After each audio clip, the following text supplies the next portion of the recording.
जय हिंद दोस्तों। आज के इस वीडियो में हम लोग अध्ययन करने वाले हैं क्लास 10th का जो हम लोग अग्रवाल का अनसॉल्व पढ़ रहे हैं। दोस्तों अग्रवाल के अनसॉल्व में हम लोग 2020 का सेट 1 MB कर रहे हैं, जिसमें इसके पहले के वीडियो में हम लोग क्वेश्चन नंबर 3 का कांफ तक कर चुके थे।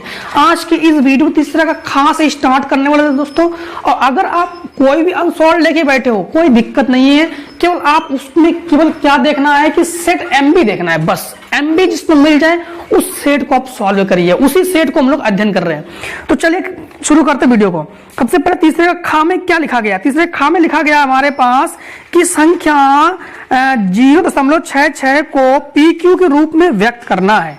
तो हम लोग लिखेंगे उत्तर तीसरे का खा। तीसरे खा में क्या करना है?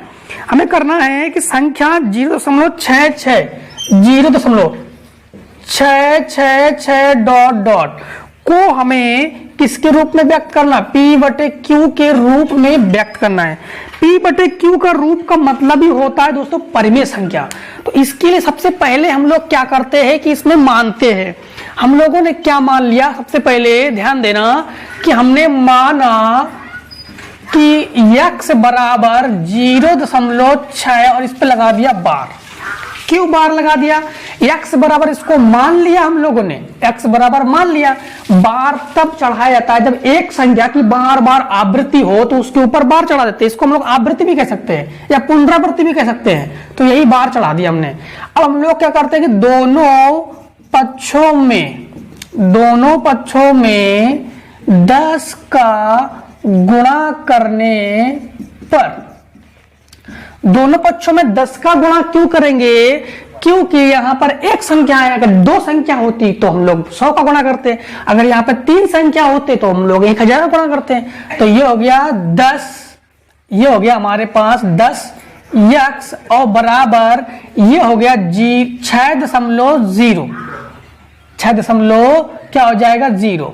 या इसको हम लोग इस प्रकार से भी कह सकते, ध्यान देना कि यहाँ पर 6 है तो यहां पर 10x बराबर क्या हो जाएगा कि 10x बराबर 6.666 डॉट डॉट है। ये 6.66 कैसे 6.66 समझिए पहले। अगर हम लोग इस पे आवृत्ति नहीं चलाते हैं तो ये 6 डॉट डॉट रहेगा। आवृत्ति चढ़ा सकते हैं तब ये क्या हो जाएगा 6.666 डॉट डॉट रहेगा। इसको हम लोग इस प्रकार से भी लिख सकते हैं, कैसे 0.666 प्लस 6.0 डॉट डॉट कर सकते हो। कैसे? इसको और इसको जोड़िए, इसको और इसको जोड़ेंगे तो क्या हो जाएगा? ये हो जाएगा 6 और इसमें 0 से इसको जोड़ेंगे तो 6.66 ही तो होगा। अब इसके जगह हम लोग क्या मान सकते हैं? x, क्योंकि x हमने माना है तो 10x बराबर ये क्या हो गया? इतना क्या हो गया हमारे पास x और प्लस ये क्या हो गया 6। इसमें डॉट डॉट नहीं लगा रहे क्योंकि 0 0 से चढ़ा सकते हो आप लोग, इसमें डॉट डॉट लगा दो। अब हम लोग इसको इधर पक्षांतर करेंगे तो 10x माइनस x बराबर 6, ये घटकर हो जाएगा 9x बराबर हो जाएगा 6।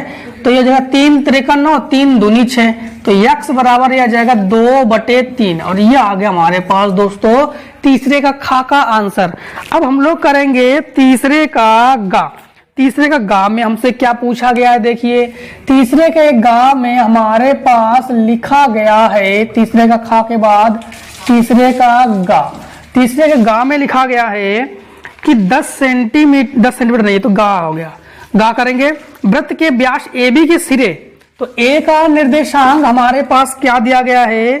-2, -7 और B का निर्देशांक हमारे पास क्या दिया गया है? 1, -11 है। तो वृत्त की त्रिज्या तथा केंद्र के निर्देशांक ज्ञात कीजिए। अब ध्यान देना, ये हो गया एक वृत्त, ये हो गया एक वृत्त। अब यहां से यहां तक हमसे वृत्त की त्रिज्या और केंद्र पूछा गया। यहां पर मान लिया A और यहां पर मान लिया B और यहां पर मान लिया हमने केंद्र। तो हमारे पास ये हो गया -2, -7 और ये हो गया 1, -11। अब यहाँ का निर्देशांक भी ज्ञात करना है, त्रिज्या भी ज्ञात करना है। तो सबसे पहले हम लोग निर्देशांक ज्ञात करते हैं। तो निर्देशांक ज्ञात करने के लिए क्या करेंगे? सबसे पहले ये A और ये B, इसके मध्य बिंदु के निर्देशांक निकालेंगे हम लोग। तो ये हो जाएगा हमारे पास, इसको मान लेंगे x1, इसको मान लेंगे y1, इसको मान लेंगे x2, इसको मान लेंगे y2। अब हम लोग फार्मूला यहां पर यूज करेंगे किसका, मध्य बिंदु के निर्देशांक। तो मध्य बिंदु के निर्देशांक क्या होता है, मध्य बिंदु के निर्देशांक, मध्य बिंदु का निर्देशांक होता है हमारे पास x1 प्लस x2 बटे 2 और ये होता है y1 प्लस y2 बटे 2, ये होता है। इसके अनुसार हम लोग जब वैल्यूज को पुट करेंगे तो हमारे पास क्या आ जाएगा, हमारे पास आ जाएगा x1 का मान हो गया -2 और प्लस x2 का मान हो गया है 1 बटे 2 और y1 का मान आ गया हमारे पास y1 का -7 और प्लस y2 का मान हो गया -11, तो यहाँ पे -11 लिखो, -11 बटे 2। इसको हम लोग o लिख रहे हैं क्योंकि o के निर्देशांक है ये, इसलिए हम लोगों ने o लिख दिया। तो o इससे इसको घटाएंगे तो बचेगा -1 बटे 2 और इसको जोड़ेंगे तो -18 बटे 2, क्योंकि समान चिन्ह होने पर जोड़ते हैं। तो 2 निम 18, तो ये हो जाएगा आपके पास o के निर्देशांक हो गया -1 बटे 2 और -9।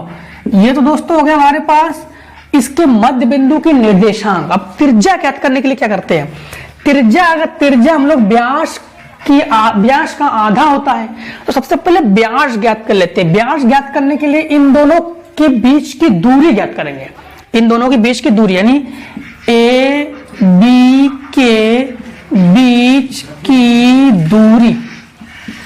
अब बीच की दूरी का फार्मूला दोस्तों आपको बता दे कि बीच की दूरी का फार्मूला क्या होता है। बीच की दूरी का फार्मूला होता है √x1 माइनस x2 का square plus y1 minus y2 का स्क्वायर, ये होता है बीच की दूरी।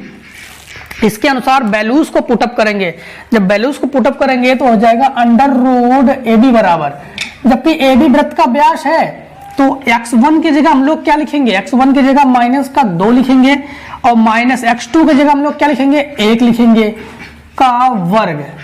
इसके बाद हम लोग यहां पर, ठीक है, और चेक करते हैं यहां पर कोई मिस्टेक तो नहीं, सही है। इसके बाद प्लस y1 के जगह हम लोग क्या लिखेंगे, y1 के जगह लिखेंगे हम लोग -7 और -y2 के जगह लिखेंगे -11 है तो प्लस का 11 लिखेंगे, 11 का वर्ग। तो AB ये हो जाएगा अंडर रूट में, ये जुड़कर हो जाएगा -3 का वर्ग और ये घटकर हो जाएगा -4 का वर्ग, नहीं प्लस का 4 का वर्ग, क्योंकि प्लस का ही बड़ा है।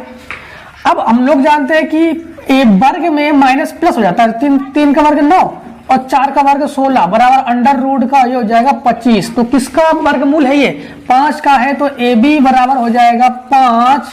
अब हम लोग त्रिज्या ज्ञात कर रहे हैं तो त्रिज्या क्या होगा, त्रिज्या हो जाएगा 5 बटे 2। अब हम लोग लिखेंगे इसमें 5 बटे 2 इकाई, त्रिज्या क्या हो जाएगा 5 बटे 2 इकाई, 5 बटे 2 इकाई ये हो गया हमारे पास इस क्वेश्चन का आंसर। क्योंकि ए बी तो था व्रत, ए बी क्या था व्रत, और सॉरी ए बी था व्यास, और व्यास त्रिज्या का मतलब त्रिज्या जब निकालेंगे तो त्रिज्या व्यास का आधा होता ही है, तो आधा कर दिया हम लोगों ने। अब क्वेश्चन नंबर करेंगे हम लोग तीसरे का घा। तीसरे का घा में क्या लिखा गया है देखिए, तो उत्तर तीसरे का घा, घा में ये लिखा गया है कि 10 सेंटीमीटर त्रिज्या वाले, तो त्रिज्या कितना दिया गया है, त्रिज्या हो गया, त्रिज्या बराबर 10 सेंटीमीटर, त्रिज्या 10 सेंटीमीटर त्रिज्या वाले वृत्त की एक जीवा एबी केंद्र पर 90 अंश का कोण आंतरित करती है, लघु वृत्तखंड का क्षेत्रफल ज्ञात करना है। तो ये हो गया सबसे पहले एक वृत्त, और यहां से ये हो गया इसकी जीवा जिसका नाम हो गया ए और बी, और 90 अंश आंतरित कर रही है, तो मतलब यहां से ये हो गया आपके पास 90 अंश के लिए, ये 90 अंश, यहां से 90 अंश, इसका नाम हो गया ओ, ये 10 सेंटीमीटर का है, ये 10 सेंटीमीटर का है। इसके बाद ध्यान देना कि यहां पे हमसे क्या पूछा गया, लघु वृत्तखंड का क्षेत्रफल, और कोण का नाम भी दिया गया है 90 अंश, तो थीटा बराबर क्या हो जाएगा 90 अंश, थीटा हो गया हमारे पास 90 अंश, और सब कुछ दिया गया है। सबसे पहले हमसे ये पूछ रहा है कि लघु वृत्तखंड का क्षेत्रफल, तो इसके लिए फार्मूला सबसे पहले बता दे आपको, लघु वृत्तखंड का क्षेत्रफल, लघु वृत्तखंड का क्षेत्रफल होता है त्रिज्यखंड का क्षेत्रफल, त्रिज्यखंड का क्षेत्रफल माइनस त्रिभुज का क्षेत्रफल, ये होता है। तो सबसे पहले हम लोग लघु वृत्तखंड का क्षेत्रफल में हम लोग क्या लिखते, त्रिज्यखंड का क्षेत्रफल होता है थीटा बटे 360 इंटू पाई आर स्क्वायर, और त्रिभुज का क्षेत्रफल 1/2 लंब इंटू आधार।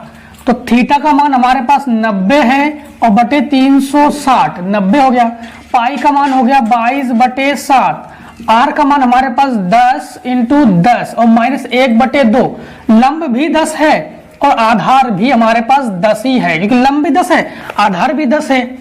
इसी प्रकार हम लोग 1 0 से 1 0 कैंसिल, 9 चौको 36, तो ये हो जाएगा 2 दूनी 4, 11 दूनी 22। अब तो कुछ कटेगा, 2 पंचे 10, इसको काटो 2 पंचे 10, गुणा करने पर 11 5 55 दशमलव 550 और बटे 7, कौन सा 7, ये 7 और माइनस ये हो गया 50। इसका जब भाग लगाएंगे तो कितना बचेगा, यहां से इतना इसका भाग लगा देंगे, तो 7 का भाग लगाएंगे 550 में, तो 7 भागित 550, तो कितना 7 49, बचा कितना, यहां से 15 से बचा 6 दशमलव, ये 0 बढ़ाया, अभी दशमलव नहीं लगाया, तो ये हो गया 7 8 56, तो ये हो जाएगा 4, अब दशमलव लगा दो 0 बढ़ा दो, और 7 पन्ना 35, 7 पन्ना 35, फिर हो गया ये 5 दशमलव लगाया 0 बढ़ा सकते हो, 7 49, तो 78.57, ये हो गया 78.57 माइनस 50। इन दोनों को घटाओगे तो बचेगा कितना, दशमलव 0 0 कर लो, 57 में 57 बचेगा, यानी 5 7 का, तो 78 से 50 घटाओगे तो बचेगा 28, तो 28.57 वर्ग सेंटीमीटर। ये हो गया दोस्तों इस क्वेश्चन का आंसर। अब दोस्तों इसका स्क्रीनशॉट लीजिए, इसके बाद आगे करते हैं। क्वेश्चन नंबर हम लोग करेंगे 4 का, तो उत्तर लिखेंगे, उत्तर 4 का 4 के का में क्या लिखा गया, यूक्लिड एल्गोरिथ्म का प्रयोग करके 426 और 576 का मासा ज्ञात करना है। तो 426 और 576 का हमें क्या ज्ञात करना है, मासा। तो मासा ज्ञात करने के लिए यूक्लिड एल्गोरिथ्म का जो प्रयोग करेंगे तो कैसे करेंगे इसका, सबसे पहले 426 का भाग लगा देंगे हम लोग 576 में, कितनी बार जाएगा, 1 बार जाएगा, तो लिखेंगे 426, एक हम 426, एक घटाएंगे 0 बचेगा, ये 5 बचेगा और ये 150, 150 का भाग लगा देंगे 426 में, इसका भाग इसमें लगाते हैं, अब 2 बार भाग लगाएंगे, तो 150 दूनी 300 हो गया, जब घटाएंगे तो बचेगा 26, और इसके बाद 26 का भाग लगाएंगे हम लोग कितनी बार, 150 में भाग लगाएंगे। सबसे पहले फिर से समझिए कि 426 का भाग 576 में लगाया हमने, 1 बार गया तो ये 0 बचा, ये 5 बचा, ये 1, अब 426 में भाग लगाएंगे 2 बार जाएगा तो हो गया 300, घटाएंगे तो बचेगा 26 और ये बचेगा 126। तो हम लोग 126 का 150 में भाग लगाएंगे तो 1 ही बार जाएगा, 126 एक हम 126। ये यहां से 10 से 4 बचा और 4 से 2 बचा। ऐसा कब तक करते हैं, जब तक कि संपूर्ण का मान यानी 0 ना आ जाए तब तक करते हैं। इसके बाद हम लोग क्या करेंगे, इसके बाद 24 का भाग लगाएंगे 126 में, लगभग कितने बार जाएगा, लगभग जाएगा आपके पास 5 दूनी यानी 5 चौको 20, अगर 5 बार देखते हैं लगभग जाता है कि नहीं, 5 चौको 20 और बचा कि 2, 5 दूनी 10 और 2 12, हाँ पहुंच जाएगा 5 बार, बचा 6 और इसके बाद हम लोग 24, तो 6 चौको 24, पूरा का पूरा भाग किससे गया, 6 से गया। एल्गोरिथ्म का प्रयोग हम लोग कैसे करेंगे, देखिए सबसे पहले हम लोग लिखेंगे कि 576 लिखेंगे, 576 बराबर लिखेंगे 426 इंटू 1, 426 इंटू 1 प्लस 150, इस पर संतुष्ट नहीं हुआ, इसके बाद 426 को लिखेंगे, 426 बराबर लिखेंगे 150 इंटू 2 प्लस 126, ये वाला, इस पर भी संतुष्ट नहीं हुआ, इसके बाद 150 लिखेंगे, 150 लिखेंगे 126 इंटू 1, ये वाला बटे, यानी बटे वाला नहीं, ये 24 प्लस 24, यानी फार्मूला क्या होता है, भाज्य बराबर भाजक गुणा भागफल प्लस शेषफल, वही नियम लग रहा है, भाज्य बराबर भाजक गुणा भागफल प्लस शेषफल, भाज्य बराबर भाजक गुणा भागफल प्लस शेषफल, भाज्य बराबर भाजक गुणा भागफल प्लस शेषफल का रूल्स लागू हो रहा है। इसके बाद 150 के बाद 126, ये हो गया 24 इंटू 5, फिर भी बचा 6, इस पर भी संतुष्ट नहीं हुआ। इसके बाद लिखेंगे 24 बराबर 6 इंटू 4 प्लस 0। तो हम लोगों ने देखा कि ये 6 पर संतुष्ट हो गया, इसका मतलब है इसका HCF यानी मासा HCF कितना हो गया 6। तो ये हो गया हमारे पास 4 का आंसर। अब हम लोग करेंगे 4 के क्वेश्चन नंबर खा। 4 का जब खा करेंगे तो लिखेंगे उत्तर 4 का खा। 4 के खा में क्या लिखा गया है? 4 के खा में लिखा गया है कि सिद्ध कीजिए कि पहले लिखा गया है cos 0 प्लस साइन 30 और प्लस साइन 45 दूसरे कोष्टक में लिखा गया है गुणा में साइन 90 प्लस cos 60 और माइनस cos 45 का मान हमें प्रूफ करना है 7/4। क्या प्रूफ करना है हमें? 7/4। इसके लिए मान तैयार होना चाहिए, विदाउट मान के कुछ भी खेल नहीं है यहाँ पर। तो सबसे ध्यान दीजिए, मान हम सबका बता दे रहे हैं आपके पास। cos 0 का मान 1 प्लस साइन 30 का मान 1/2 प्लस साइन 45 का मान 1/√2 लगा दिया कोष्टक। इसके बाद साइन 90 का मान 1, cos 60 का मान हो गया आपके पास 1/2 और माइनस cos 45 का मान हो गया 1/√2। एक दोस्तों यहाँ पर फार्मूला यूज करेंगे, ध्यान देना कि फार्मूला हम लोग ये यूज करेंगे। एक कोष्टक में a प्लस बी और एक कोष्टक में a माइनस बी, जो कि फार्मूला होता है वर्गांतर का a square minus B square. इसमें देखो ये दोनों एक ही चीज है और ये दोनों एक ही चीज है, ये अलग है और ये अलग है, क्योंकि इन दोनों माइनस प्लस का अंतर है। तो इन पूरे को मान लेंगे a, पूरे को मान लेंगे a, इसको मान लेंगे b, इसको मान लेंगे b। तो ये फार्मूला किस फार्मूले के रूप में क्या होगा? फार्मूले के रूप में ये हो जाएगा आपके पास, ध्यान देना 1 + 1/2। या तो इसको थोड़ा सा हल कर लेते हैं, 2 एकम 2 और 1 3/2, तो 3/2 का वर्ग। फिर से एक बार समझो, 2 एकम 2 1 3/2, 2 एकम 2 1 3/2 माइनस, यानी ये प्लस माइनस यानी माइनस लिखेंगे हम लोग फार्मूले के अनुसार, माइनस 1/2 का वर्ग।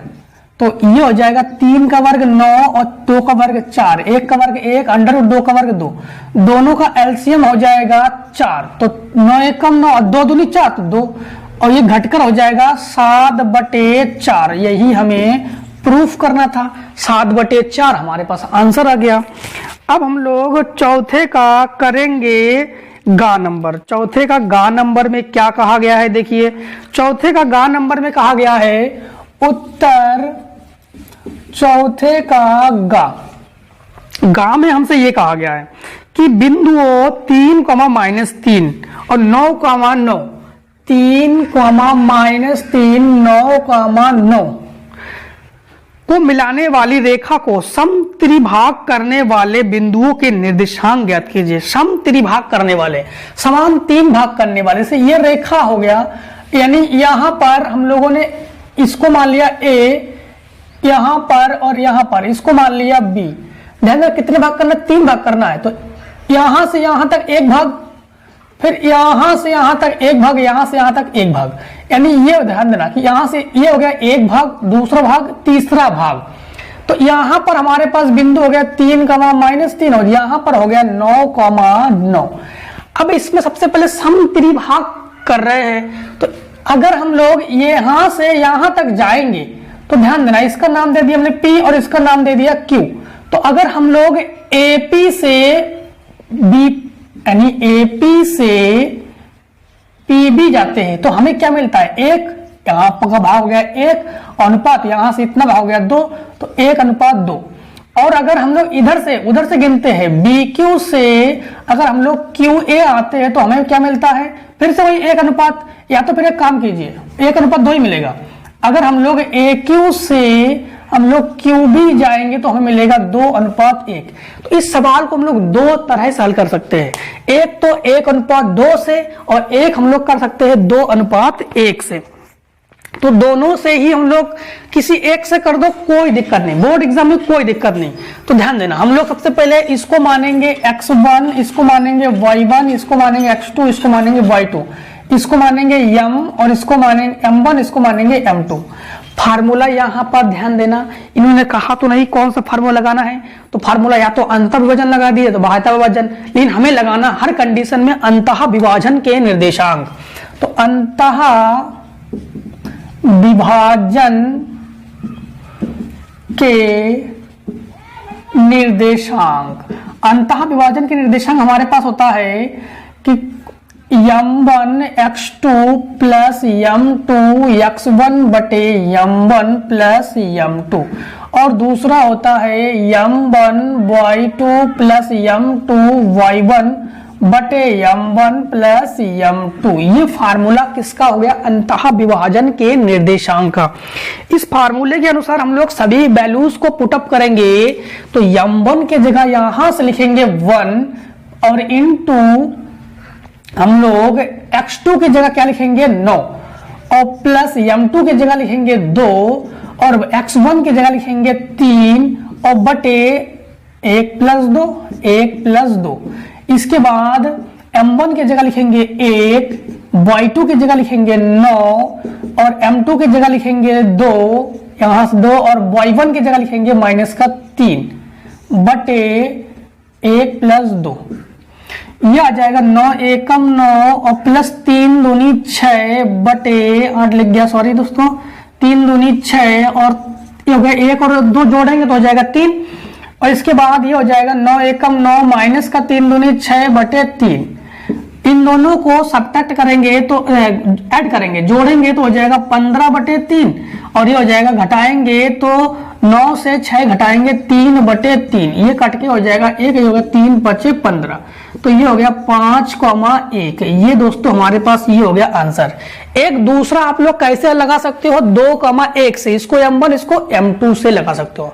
तो दोस्तों आज की वीडियो में इतना, और मिलते हैं नेक्स्ट वीडियो में। एक क्वेश्चन रह गया 4 का घ, वो करते हैं नेक्स्ट वीडियो। तब के लिए दोस्तों जय हिंद।